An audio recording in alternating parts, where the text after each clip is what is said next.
Today, we will discuss the barter system, an early method of exchange in which goods were traded for goods. For example, exchanging wheat for milk. It may sound simple, but the system had many limitations and these limitations affected trade in many ways. One major limitation was the double coincidence of bonds. Double coincidence of all both people must want what the other person has. If one person does not want the other good, no action can take the place. This made it slow and uncertain because people had to search for similar matching needs. Another important issue was the lack of a standard unit of value. There was no fixed method to measure the value of goods. For example, there was no clear way to decide how many apples were equal to a piece of cloth. This often led to arguments or unfair exchanges because people had their different ideas about values. Another limitation was the problem of portability.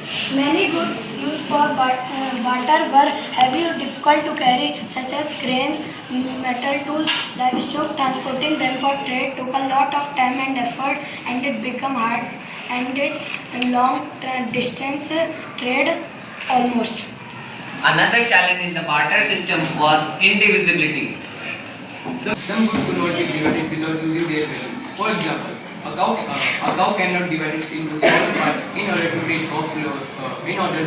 trade off lower values. This meant people were sometimes forced to give more than they want, simply to complete a trade.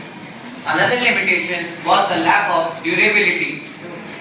Many goods in the barter system, especially food items, could spoil, rot or get damaged. This made long-term storage difficult and prevented people from saving goods for future trade. The last issue was of lack of uniformity. Goods did not have uniform quality because of the people could not be sure whether they are getting a fair deal, and it had to trust the exchange process. Because of all these limitations, double coincidence of bonds, a lack of standard unit of measure, portability issue, indivisibility, lack of durability and lack of uniformity, the barter system became slow, inconvenient and unconventional. The barter system was not successful because of issues like lack of portability, durability problems, indivisibility, and did not have a standard unit of value.